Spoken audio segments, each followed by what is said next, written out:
देश के प्रधानमंत्री नरेंद्र मोदी जी के मुंह से बेटी पढ़ाओ बेटी पटाओ, तो क्या नरेंद्र मोदी जी की बेटियां नहीं है, बाल बच्चा नहीं है, तो क्या इस तरह की बातें बोल सकते हैं? वो तो मुंह से ही निकल गया ना।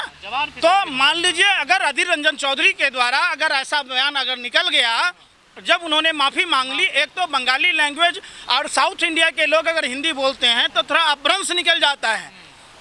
हम उनका पक्षधर नहीं है, ये बयान उनका गलत है, उनके मुंह से चाहे जैसे भी माफ़ी मांग ली, तो इसके लिए हम उनका शुक्रिया अदा करते हैं। जब स्मृति ईरानी की बिटिया रानी खुद ही जब बीफ का कारोबार करेंगी, बीफ बेचेंगी अपने बार में, जब बार का लाइसेंस ही गलत ढंग से लेगी, बार चलाएंगी, तो कैसे बोलेंगी? स्मृति ईरानी तो मेघालय का जो प्रदेश भाजपा उपाध्यक्ष बनाड़ है, जिसके यहाँ 400 शराब की बोतल पाई गई और 500 अनयूज्ड कंडोम पाए गए, यहाँ तक कि कई 6 से करीब नाबालिग लड़कियाँ जो बचियाँ थी, जो हमारे यहाँ हिंदू समाज में कन्या पूजन की परंपरा है कि उत्तर प्रदेश शासन प्रशासन द्वारा रात के अंधेरे में मिट्टी तेल का सबूत और साक्ष्य मिटाने के लिए जला दिया गया, तब भी स्मृति ईरानी नहीं बोली। स्मृति ईरानी देश में इतने बलात्कार हुए, नहीं बोल पा रही हैं। आप उस समय नहीं बोलते जब मेघालय में बीजेपी का नेता सेक्स रैकेट चलाता है, जब बीजेपी का नेता हथियारों का सप्लाई करता हुआ पकड़ा जाता है, तारीख जिसको भारतीय जनता पार्टी पुरस्कृत करती है, चुनाव में टिकट देती है, उस समय नहीं बोलती हैं। प्रज्ञा ठाकुर जब शहीदों का अपमान करती है, उस समय नहीं बोलती हैं। स्मृति ईरानी जी, आपके लिए ही चूड़ियाँ लाया हूँ, और ये चूड़ियाँ आप स्वास्थ्य मंत्री को, देश के प्रधानमंत्री को, सबको पहना दीजिए। इनसे नहीं चल रहा, इनसे कोई भी विवाद। जस्ट लाइक आप मीडिया समझिए, पहले के राजा महाराजा जो भान रखते थे राजा का गुण गाने के लिए, देश की मीडिया का वही स्थान है। अब ये सब आपस में नंबर लगे हुए हैं, कौन कितना बड़ा दलाली करेगा, कौन कितना झूठ परोसेगा। ये तो आतंकवादियों से भी गए गुजरे हैं। आतंकवादी एक जगह बम फोड़ सकता है, ये लोग पूरे देश में चैनल के द्वारा आग लगाने की, नफरत फैलाने की कोशिश करते हैं।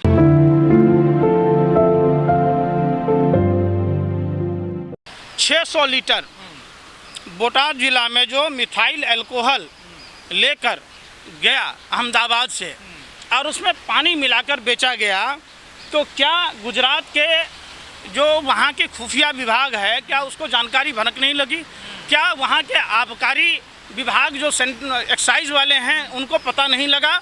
इसका मतलब साफ साफ है कि इन लोगों की मिली भगत से ही शराब बेची जा रही है। कि जिस गुजरात में शराब बंदी है, उस गुजरात में उदयपुर सिटी में भाजपा का जिला अध्यक्ष, वो भी महिला राज्य मंत्री के साथ में मंच पर था, वो शराब के नशे में धुत था।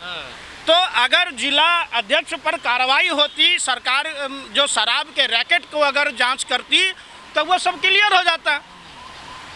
तो ये शराब की बिक्री की जो मंशा है, ये लोग एक तो सरकारी राजस्व को नुकसान पहुंचाते हैं। 15,000 करोड़ से भी ज़्यादा का वहाँ अवैध शराब का कारोबार है। और सबसे बड़ा सवाल है कि 2009 में भी ऐसी त्रासदी हुई थी जिसमें 109 लोगों की मृत्यु हुई थी। और उसी गुजरात में गुजरात के मुख्यमंत्री नरेंद्र मोदी जी और भाजपा के ही तमाम लोग रहे, आज से तो सत्ता में है नहीं। तो जब शराबबंदी है और इस तरीके का जो केमिकल्स हैं उसकी बिक्री हो रही है, तो कैसे बिक्री हो रही है? और उसी गुजरात में जो गुजरात राष्ट्रपिता महात्मा गांधी और सरदार पटेल के लिए विश्व विख्यात है, समझिए, उस गुजरात को नशा के कारोबार में झोंक दिया गया है। इसका नाम उड़ता गुजरात होना चाहिए।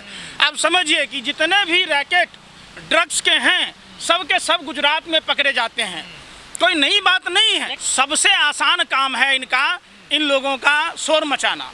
ये सवाल का जवाब दें कि 8 सालों में जो करीब 23 करोड़ के आसपास, आपको हमारे पास पूरा डाटा है, हमने अपने फेसबुक में भी डाला था, उन युवाओं को जो आवेदन दिया था, जिनके माँ बाप ने सपना देखा था एक सुनहरा भविष्य का, वो भविष्य को अंधकार में मोदी जी की सरकार ने रख दी।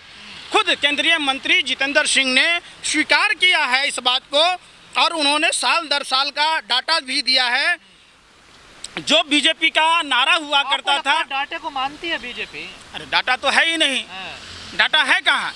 लेकिन जो भी फर्जी डाटा दिया है उसकी बात मैं कह रहा हूँ।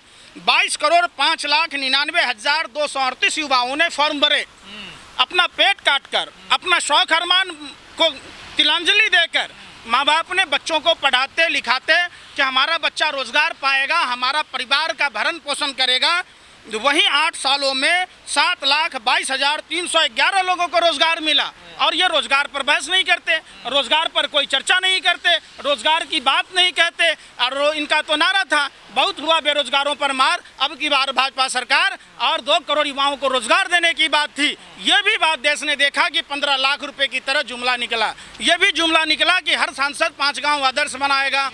ये भी जुमला निकला कि 100 स्मार्ट सिटी बनाई जाएगी। तो जहां ये रहती हैं वहाँ से चंद कदमों की दूरी पर, जहाँ प्रधानमंत्री रहते हैं वहाँ से चंद कदमों की दूरी पर, जहाँ स्वास्थ्य मंत्री रहते हैं वहाँ से चंद कदमों की दूरी पर, मातृशक्ति को सिर्फ कोरोना काल में सड़क पर बच्चों को जन्म नहीं देना पड़ा। अभी तो कोई कोरोना काल नहीं है। सफदरजंग अस्पताल में एक बात बताइए, रामनाथ कोविंद जी दलित समाज से राष्ट्रपति थे। क्या 14 अप्रैल को रायबरेली में अंबेडकर की मूर्ति तोड़ दी गई तो क्या उन्होंने कुछ बोला? तो क्या यह दलितों का अपमान नहीं है?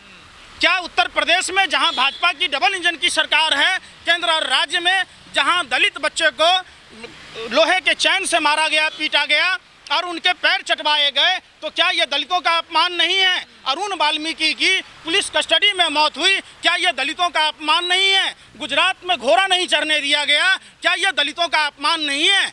ये कैसे सम्मान की बात कहते हैं? और जहां तक आदिवासी समाज के सम्मान की बात है तो मैं बता दूं कि जो नेतरहाट फील्ड फायरिंग रेंज है, जहां 245 गांवों का मैंने दौरा किया, एक एक गांव के लोगों का दुख और पीड़ा समझने की कोशिश की, तो क्या प्रधानमंत्री जी वहां नेतरहाट फील्ड फायरिंग रेंज को कहीं अन्यंत्र स्थापित करेंगे? वहां की आदिवासी महिलाओं के साथ बलात्कार करने वाले कौन लोग थे? क्या उन लोगों पर कार्रवाई की बात होगी? तो उसकी चर्चा नहीं होगी। आप क्या आदिवासी समाजों के लिए जो कोडरमा में प्रधानमंत्री ने कहा था कि अबरख जैसा चेहरा चमकेगा, और ढिबरा जानते हैं क्या होता है? पूरा करकट से अबरख के छोटे छोटे टुकड़े चुनना, उस चुनने पर भी वहाँ पाबंदी है और केंद्र सरकार उस पर कोई जवाब नहीं देती है। आप बताइए कि जो मोदी जी का विजन था कि सिर्फ माइंस उद्योगपतियों को नहीं, सिर्फ वहाँ के लोगों का भी अधिकार होना चाहिए जमीन पर, तो उसकी बात क्यों नहीं होती है? देखिए, व्यवहार तो संस्कार उनको झलकता है, संस्कार तो है ही नहीं। अपने आप जिस सहेली ने अपन को अपने घर पर रखा, उस सहेली का आज क्या स्थिति है?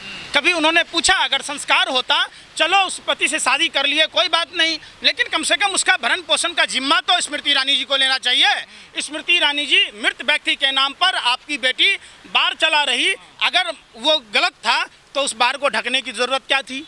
अब क्या बोलें? ये न महिला है न पुरुष हैं, ये सिर्फ बीजेपी की मंत्री हैं, ये बरगलाने का काम करती हैं। अगर महिलाओं का अगर चिंता होता, अगर ये महिला होती तो एक माँ की संवेदना अगर इनको होती, तो मथुरा में जहाँ भगवान श्री कृष्ण का जन्मभूमि है, वहाँ पल्लवी सहायक जो अध्यापिका थी, वो गरीब बच्चों के साथ प्राथमिक विद्यालय में छोटे छोटे बच्चों को कुर्सी का पुल बनाकर पार की। क्या उनके संज्ञान में नहीं था? गंदे पानी से संक्रमण फैलने का खतरा था, उस पर नहीं बोलती स्मृति ईरानी जी। हवा में पुल बह जाता तो नहीं बोलती, भोपाल में पुल टूट जाता तो नहीं बोलती स्मृति ईरानी जी, जब गुजरात के पुल टूट जाते तो नहीं बोलती स्मृति ईरानी जी।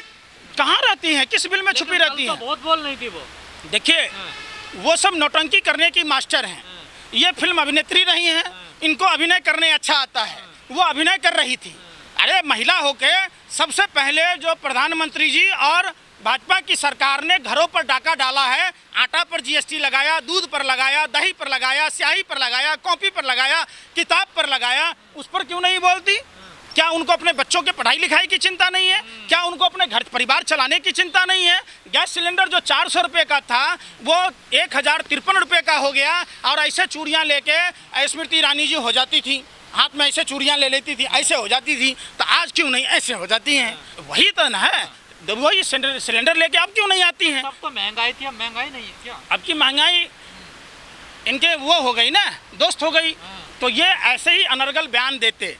समझिए, महिला का काम घर चलाना है। महिला का काम घर चलाने के अलावा जब देश में ये केंद्रीय मंत्री हैं तो देश बेहतर ढंग से चलाना चाहिए, नहीं कि अपना ज़मीर बेचकर सिर्फ मंत्री पद और सांसद बनने के लिए इस तरीके का झूठा प्रोपेगेंडा चलाना चाहिए।